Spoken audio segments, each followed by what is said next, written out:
Friends, thank you for being here today. What if I told you that the single largest financial deal in Canada's modern history, a $70 billion agreement, was not signed to build this country, but to quietly liquidate it? What if the invisible architecture holding up decades of Canadian economic independence has not just cracked, but already begun to implode, and the government is calling the rubble a nation-building opportunity? Because that is precisely what is unfolding right now on February 16th, 2026, and the details emerging out of Ottawa are more alarming than anything you will find on the front page of any newspaper. $70 billion, let that number sit for a moment. $70 billion in UAE sovereign wealth. Money controlled by an autocratic Gulf state, money that has circulated through financial systems so opaque that the international body responsible for tracking dirty money, the Financial Action Task Force, placed the UAE on its gray list for strategic deficiencies in anti-money laundering compliance. That is not a rumor. That is not a conspiracy. It is a stated matter of international financial record. And Canada, rather than waiting for the smoke to clear, has flung open the doors and invited that capital directly into the foundation of our infrastructure. Our ports, our airports, our energy grids, the very scaffolding of sovereign economic life. This is not investment, friends. This is a fire sale. And once you understand the architecture of what is being sold and why and to whom, you will never look at the phrase trade diversification the same way again. Let us go back to the beginning, because this moment did not arrive overnight. It was constructed brick by brick over decades of choices that have now produced a single, irreversible fault line in the edifice of Canadian economic sovereignty. Canada's dependence on the United States is not a new vulnerability. For over 40 years, successive governments have known, publicly acknowledged, that the concentration of Canadian trade in a single partner is an existential fragility. The United States absorbs over 75% of everything Canada exports. 75%. That is not a trade relationship. That is a structural dependency so deep that when Washington sneezes, Ottawa does not merely catch a cold, the entire foundation of the Canadian fiscal framework trembles. In normal times, that arrangement worked because the American engine kept running, but these are not normal times. When the United States effectively began closing the trade corridors, when the political architecture in Washington shifted in a direction that left Canada economically exposed and diplomatically sidelined, Ottawa faced the black box of its own making. Decades of "we must diversify" had produced frameworks, agreements, intentions, but not the deep, load-bearing trade relationships that could actually absorb the shock of losing American market access. The comprehensive economic and trade agreement with Europe, the comprehensive and progressive agreement for Trans-Pacific Partnership, these are real, but they are not a substitute for a 75% partner that can be switched off by a single executive order in Washington. And so Canada did what desperate architectures always do when the primary pillar snaps. It reached for whatever was closest, largest, and willing. Enter the UAE. Now, think of it like this. Imagine your most important business partner, the one who accounts for 3/4 of your revenue, suddenly tells you the terms are changing. Your cash flow is threatened. You need capital fast to keep the lights on and the infrastructure running. Someone walks through your door with a very large check, smiling, and says they are happy to help. The question you must ask, the question every responsible steward of sovereign wealth must ask, is not just how large is the check. The question is, where did this money come from? Who controls it? What does it want in return? And critically, is the system it passed through clean? This is the system's most crucial secret, which we will explore in full detail very shortly. Because here is what the press conferences will not tell you. The UAE hosts some of the world's largest sovereign wealth funds, the Abu Dhabi Investment Authority, Mubadala Investment Company, and they are genuinely enormous, globally active, long-horizon investors. That much is true, and it is important to say clearly. But the UAE is not merely a wealthy nation with disciplined capital.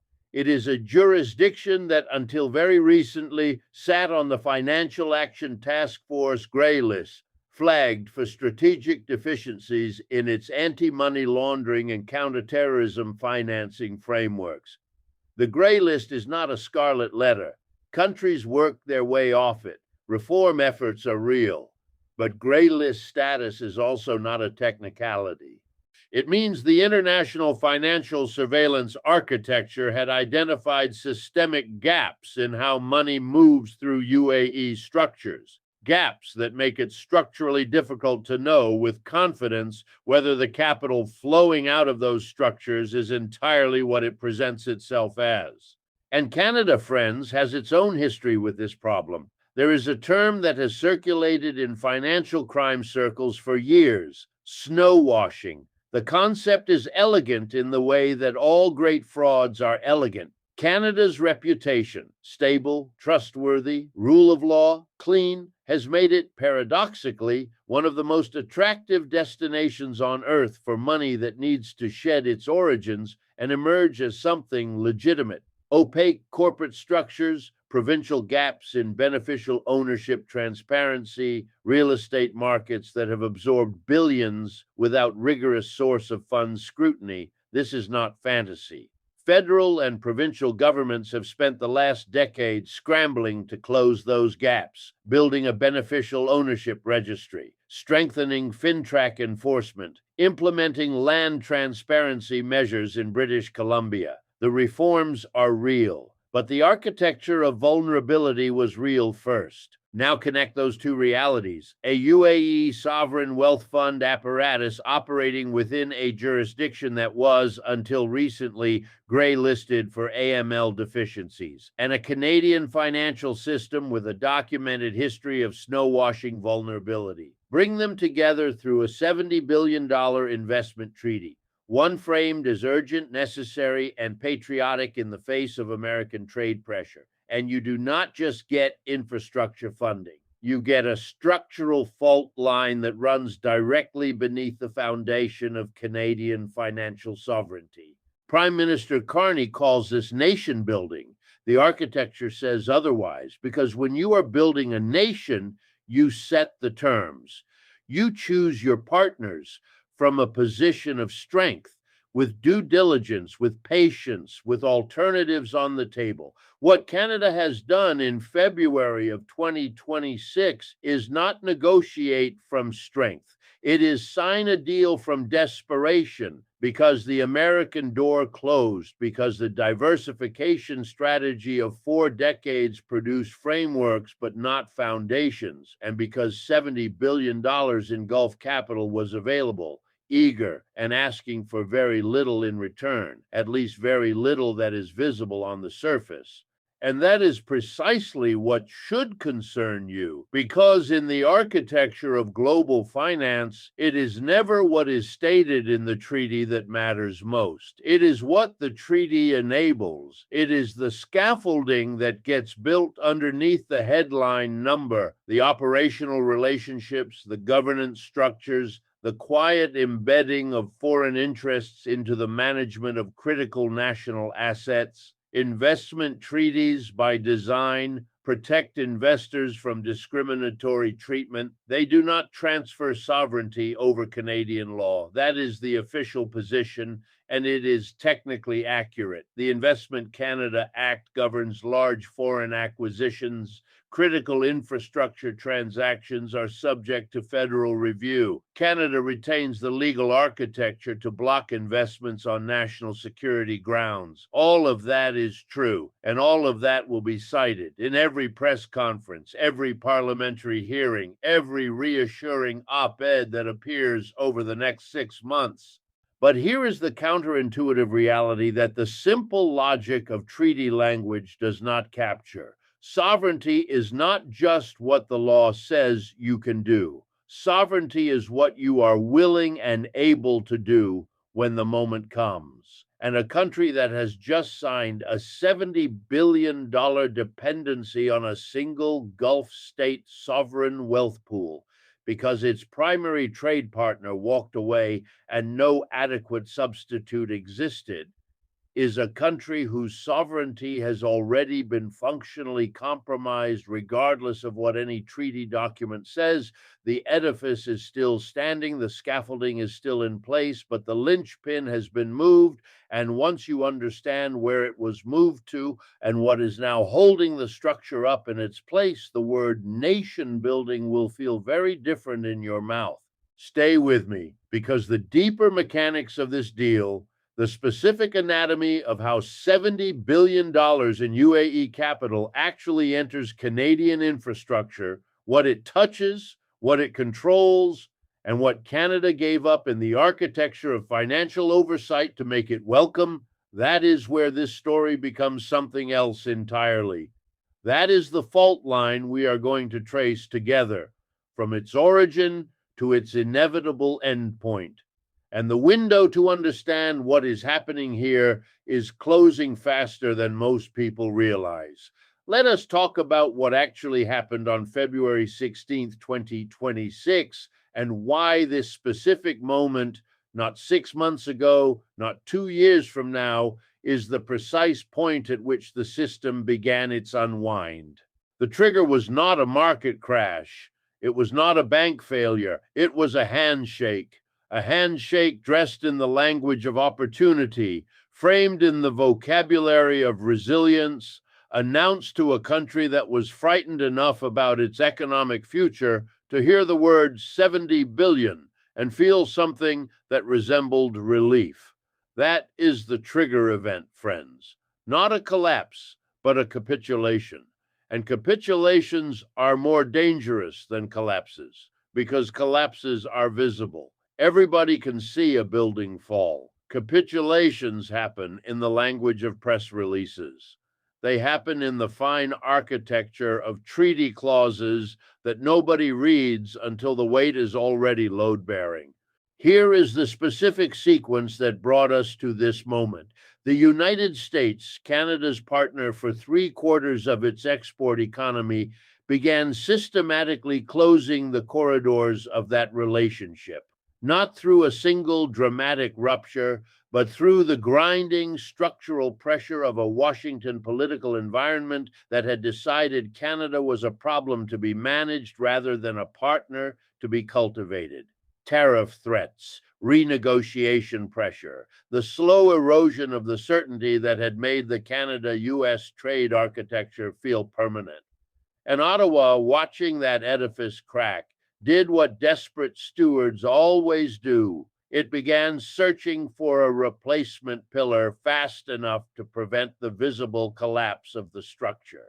The search produced the UAE deal, and the UAE deal, examined carefully, is not a sign of Canadian strength. It is the forensic evidence of Canadian vulnerability, because here is what the deal reveals about the state of the foundation. Canada, after decades of diversification efforts, after CETA with Europe, after the CPTPP with the Pacific, after years of diplomatic investment in building alternative trade architecture, after all of that, still found itself in February 2026 with no partner capable of absorbing the shock of reduced American access except a Gulf sovereign wealth pool that was, until recently, gray-listed for anti-money laundering deficiencies. That is the canary, friends. That is the coal mine reading. When a country with Canada's resources, Canada's institutional reputation, Canada's legal framework, Canada's global relationships, when that country's best available emergency option is a $70 billion deal with a jurisdiction flagged by the international AML watchdog. You are not looking at a nation that diversified successfully. You are looking at a nation that discovered in the moment of pressure that 40 years of diversification talk had produced very little diversification substance. The scaffolding of alternative trade was always thinner than advertised, and now the weight is being put on it in real time. But the canary is not just the deal itself. The canary is the specific shape of what is being offered as collateral. Infrastructure, ports, airports, energy grids, the physical nervous system of a sovereign economy, UAE sovereign wealth funds, Mubadala, the Abu Dhabi Investment Authority, are not passive portfolio investors looking for dividend yield. They are strategic, long horizon institutional actors who invest in operational infrastructure because they understand something that short-term investors miss. The entity that finances the port does not just earn a return on the port. The entity that finances the port participates in the governance of the port.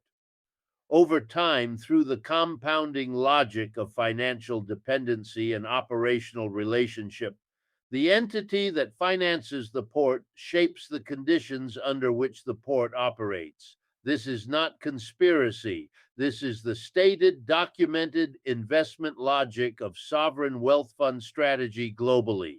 It is how Norway's fund works. It is how Singapore's GIC works. It is how every major sovereign wealth fund on earth works. Long horizon capital deployed into strategic assets creates long horizon influence over those assets. That is the entire point. And so the question for Canada is not merely, is this investment legal?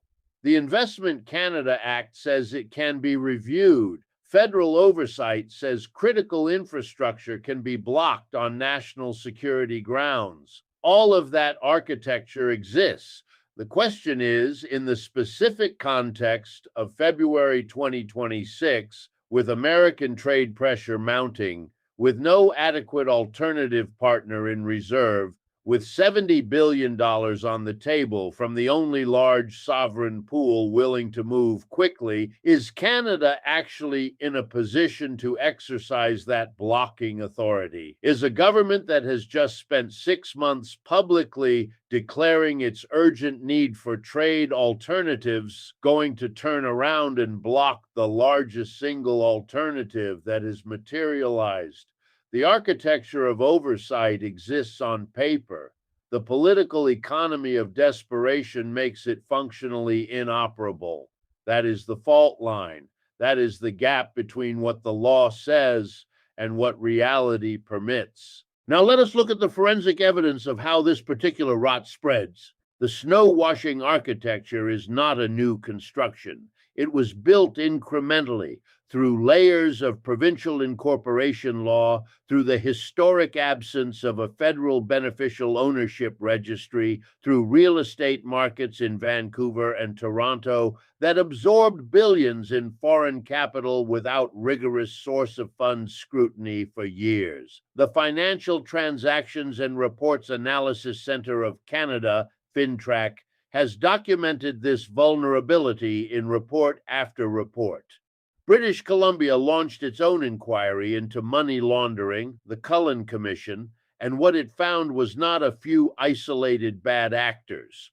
What it found was a system in which the reputation of Canadian institutions was being actively exploited as a laundering mechanism. Clean the money through a Canadian corporate structure, a Canadian real estate transaction, a Canadian financial institution, and it emerges on the other side wearing the respectable clothing of Canadian legitimacy. Snowwashing, a default in all but name of the beneficial ownership transparency that a clean financial system requires. Now add the UAE dimension. The UAE was placed on the FATF gray list, a formal public designation, because its anti-money laundering frameworks had strategic deficiencies, not because it was a rogue state, not because it was not trying, but because the international surveillance architecture identified specific systemic gaps in how money could move through UAE structures without adequate tracing. The UAE has undertaken reform. countries do work their way off the gray list. But the gray list designation is not erased by the reform process. It is a historical marker of a period in which capital moving through UAE channels carried an elevated risk profile that responsible counterparties are supposed to factor into their due diligence. Canada is not factoring it in. Canada is accelerating toward it, and the specific company that illustrates this dynamic most clearly is not a major sovereign wealth fund with a glossy annual report. It is the invisible layer of structures that sit between the sovereign wealth fund and the actual Canadian asset. Because sovereign wealth funds do not write checks directly to port operators or airport authorities. They invest through intermediate vehicles, holding companies, special purpose vehicles, partnerships registered in jurisdictions chosen for their opacity and their favorable treatment of capital flows. Those intermediate vehicles are where the beneficial ownership complexity lives. Those are the structures through which snowwashing historically has operated, and those are precisely the structures that a $70 billion investment envelope deployed rapidly under political pressure is most likely to generate. This is not a theoretical vulnerability. Canada has already seen what happens when foreign capital enters the infrastructure layer through opaque intermediate structures without adequate scrutiny. The pattern is documented. It repeats, and it repeats most reliably in moments exactly like this one. Moments of urgency, moments of desperation, moments when the government needs the deal to work and is therefore psychologically and politically incapable of asking the questions that might cause the deal to fall apart. Stocks? Liquidity is draining from the Canadian capital markets as institutional uncertainty about the trade outlook grows. Bonds? The yield environment for Canadian sovereign debt is under pressure as the fiscal cost of trade transition mounts and the deficit conversation becomes unavoidable. Cash, inflation, embedded by years of monetary accommodation, continues to erode the purchasing power of Canadian savings faster than any nominal return can compensate for. And now, the alternative, the hard asset infrastructure layer that was supposed to be the stable foundation beneath the paper economy, is being sold piece by piece to foreign sovereign pools operating through structures that neither Canadian regulators nor Canadian citizens can fully see inside. The liquidity tide is going out, friends, and we are about to find out in very concrete terms who has been swimming naked. Because here is what the government will not tell you. The Investment Canada Act review process, the national security screening mechanism, the federal oversight architecture, all of that was designed for a context in which Canada had choices. It was designed for a context in which a deal could be blocked without catastrophic consequences to the government's economic narrative. It was not designed for a context in which blocking the deal means publicly admitting that there is no alternative, that 40 years of diversification strategy produced a country so structurally dependent on a single partner that the only available replacement is a sovereign pool from a jurisdiction that international financial watchdogs flagged for systemic AML deficiencies. To block this deal in February 2026 would be to confess the full scope of the failure, and no government confesses the full scope of its failure while it is still in office. And so the deal will proceed. The $70 billion will be welcomed. The press conferences will use the word resilience. The treaty language will be cited as proof that Canadian sovereignty is protected. And beneath all of it, the fault line will deepen quietly, structurally, in the architecture that nobody photographs and very few people understand until the weight becomes too great for what remains of the foundation to bear. The convergence is already underway, and it is more than one force. It is three forces hitting simultaneously from three different directions. And when you see them mapped together, the word coincidence becomes impossible to sustain. We are going to map them now. Three forces, not one, not two, three distinct structural pressures, each serious enough on its own to destabilize the architecture of Canadian economic sovereignty, now converging in the same window of time on the same fault line with the same target. When a single pillar cracks, engineers reinforce it. When three pillars crack simultaneously, the building does not get reinforced. The building comes down. And what we are witnessing in Canada in February of 2026 is precisely that, a convergence of three structural breaks hitting the foundation at once, dressed in the language of opportunity and progress, so that most people will not recognize what they are watching until long after the moment to act has passed. The first force is the American rupture.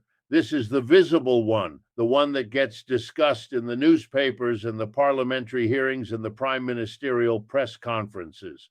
The erosion of the Canada-US trade relationship, the most load-bearing economic dependency in the history of this country, is not a negotiating tactic. It is not a temporary disruption that will resolve itself when the political winds shift in Washington. It is a structural realignment of American economic nationalism that has been building for a decade and is now calcified into policy.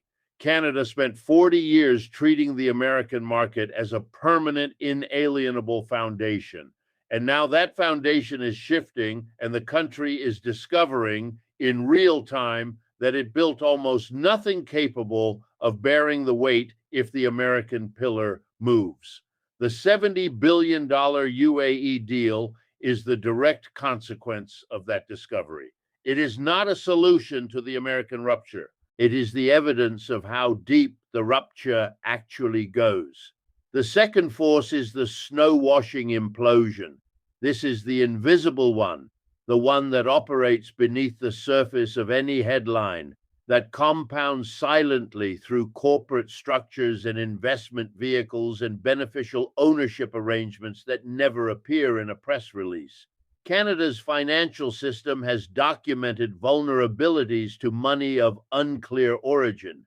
The UAE carries a documented AML risk profile from its period on the FATF gray list. A $70 billion investment envelope deployed rapidly through the intermediate structures that sovereign wealth funds characteristically use into a Canadian oversight architecture that is still mid-reform and functionally stressed by political urgency. This is not a theoretical risk scenario. This is a structural fault line with a specific traceable anatomy. When those two systems connect at scale, the laundering risk does not add, it multiplies.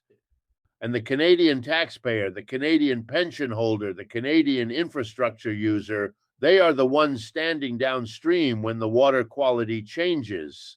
The third force is the sovereignty spiral. This is the philosophical one, the one that feels abstract until it is not. Sovereignty is not a legal concept. Sovereignty is a functional reality, the practical capacity of a nation to make decisions in its own interest without being constrained by the structural dependency it has allowed to accumulate with foreign powers. Canada is now constructing in real time a second structural dependency to replace the first. It spent decades building a dependency on American trade that it could not afford to lose. It is now building a dependency on UAE sovereign capital that it will not be able to afford to lose either, because the moment that capital is embedded in the operating infrastructure of Canadian ports and airports and energy grids, the political and financial cost of unwinding it becomes prohibitive. This is how sovereignty spirals, not through invasion, not through dramatic rupture, Through the patient compounding logic of financial dependency that accumulates quietly, deal by deal, until the day arrives when the decisions that matter most are no longer fully yours to make. Three forces, one convergence, and a government calling it nation building. Now, I want to stop talking about the money for a moment because the money is important, but it is not actually the most important thing happening right now. The most important thing happening right now is inside your mind. And until we address that honestly, directly, without the comfort of euphemism, nothing else I tell you today will actually change anything for you. Human beings are hardwired to believe that tomorrow will look like yesterday. It is not a character flaw. It is not ignorance. It is biology. The cognitive architecture of the human brain was built for a world where the most likely outcome of any given day was that it would resemble the day before. That bias, what psychologists call normalcy bias, was enormously adaptive for most of human history. It is catastrophically maladaptive in moments of structural rupture, because structural ruptures, by definition, are moments when tomorrow does not look like yesterday. They are the moments when the architecture changes, and the people who suffer most in those moments are not the people who lacked access to information. They are the people who had access to information and filtered it through the assumption that the system they knew would keep functioning the way it always had. Canada's political class is operating under normalcy bias right now. The assumption embedded in the UAE deal, the unstated premise that makes the deal feel like nation building rather than liquidation, is that the Canadian financial system, the Canadian legal framework, the Canadian oversight architecture will perform in this new and pressured context the way it has always performed in normal conditions, that FinTrack will catch what needs to be caught, that the Investment Canada Act will block what needs to be blocked, that the beneficial ownership registry will illuminate what needs to be illuminated. The assumption is that the institutional infrastructure will hold even as it is being asked to perform functions it was not designed to perform. Under political pressure, it was not designed to resist at a speed it was not designed to operate at. That assumption is the normalcy bias speaking, and it is vanishing in real time. There is a second concept you need to sit with, and it is more personal than the first. It is called the money illusion, and it operates like this. The numbers go up.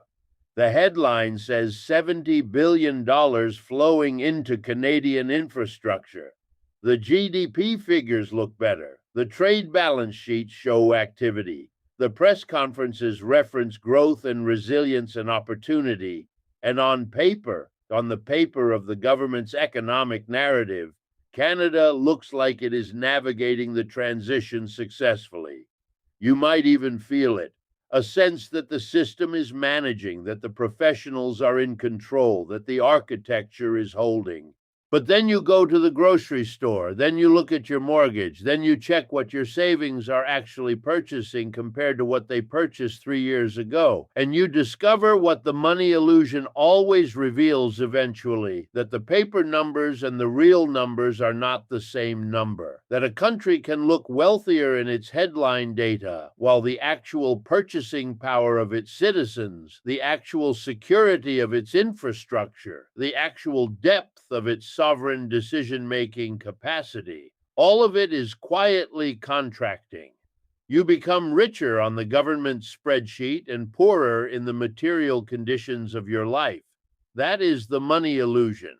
And a $70 billion investment treaty with a sovereign wealth pool from a gray-listed jurisdiction announced as a triumph of trade diversification is precisely the kind of event that creates a very large, very convincing money illusion while the real architecture quietly deteriorates beneath it. The question then is not whether this is happening. The question is what you do with the knowledge that it is. And here is where I want to be direct with you, because this is the part that the financial media almost always gets wrong. The response to a structural rupture is not panic. Panic is the money illusion in reverse. It replaces the false comfort of paper wealth with the false terror of paper collapse, and it causes exactly the kind of reactive, emotional decision-making that destroys real value faster than any economic crisis ever could. The response to a structural rupture is a fundamental rethinking of what you actually own versus what you merely have a claim on. Do you own assets or do you own claims on assets? This is the binary choice that every moment of structural financial transition eventually forces, and it is not a complicated distinction once you see it clearly. A stock certificate is a claim on a company's future earnings, a claim that is mediated by exchanges, custodians, regulatory frameworks, and the continued functioning of the financial architecture that gives the certificate its value. An ETF is a claim on a basket of such claims, one additional layer of abstraction removed from anything tangible. A bank deposit is a claim on the bank's solvency, backstopped by government insurance frameworks that have their own structural limits. These are not bad things in normal conditions. In normal conditions, claims on assets function so reliably that the distinction between owning something and having a claim on something becomes invisible. Structural ruptures make the distinction visible again. Gold is not a claim on anything. Gold is the thing itself. It does not require a functioning exchange to have value. It does not require a counterparty to honor an obligation. It does not require a government's beneficial ownership registry to illuminate who actually controls it. It has operated as a store of value across every iteration of monetary architecture that human civilization has constructed, from the Bank of England's founding in 1694 through every currency debasement, every sovereign debt crisis, every financial system reset that followed. This is not mysticism. This is the longest running empirical track record in the history of money. When the architecture of paper claims becomes structurally compromised, when the scaffolding of financial obligations begins to show the weight of a convergence that the system was not built to absorb, the asset that holds its value is not the one that depends on the system's continued functioning. It is the one that exists independently of the system entirely. Silver carries a similar logic, with the additional dimension of industrial utility that provides a demand floor independent of any monetary function. Land, real, productive, legally held land in jurisdictions with stable property rights, operates on the same principle. These are not investments in the conventional sense. They are not positions you take because you expect them to outperform a benchmark over 18 months. They are what you hold when you have decided to step outside the line of fire, when you have recognized that the claims architecture is under structural stress and you want your real wealth to reside in something that does not depend on that architecture to remain intact. And the window for making that transition, the window for moving real wealth from paper claims into real assets before the weight of the convergence becomes visible to everyone, that window is not permanently open. It never is. The history of every structural financial rupture follows the same pattern. A long period in which the warning signs are available to anyone willing to look, during which the transition can be made deliberately and at reasonable cost, followed by a much shorter period in which the rupture becomes undeniable, during which the transition becomes chaotic, expensive, and for many people, too late. We are in the first period right now. The signs are not hidden. The $70 billion UAE deal is not hidden. The FATF gray list history is not hidden. The normalcy bias that is preventing most people from connecting these dots is not a product of information scarcity. It is a product of the very human difficulty of believing that the system you have always lived inside is undergoing a change that will not reverse itself when the political moment passes. Canada is not being invaded. It is not collapsing in a single dramatic event that will make the front page and force a response. It is undergoing something quieter and more consequential, a slow structural transfer of the conditions of its own sovereignty, dressed in the language of resilience and opportunity, facilitated by the desperation of a government that ran out of real alternatives and chose the available ones without full transparency about the cost. The edifice is still standing. The press conferences are still happening. The numbers on the government spreadsheet still look manageable. But the linchpin has moved, and the architecture that depended on it will not announce when it can no longer bear the weight. It will simply one day stop holding. History favors the prepared, friends, and the window for preparation. The quiet window, the deliberate window, the window in which clear thinking is still possible and real action is still available. That window is closing, not dramatically, not with a headline, quietly, structurally, in the architecture that nobody photographs, the way all the most consequential things close. Thank you for being here today. Stay clear, stay grounded, and stay prepared.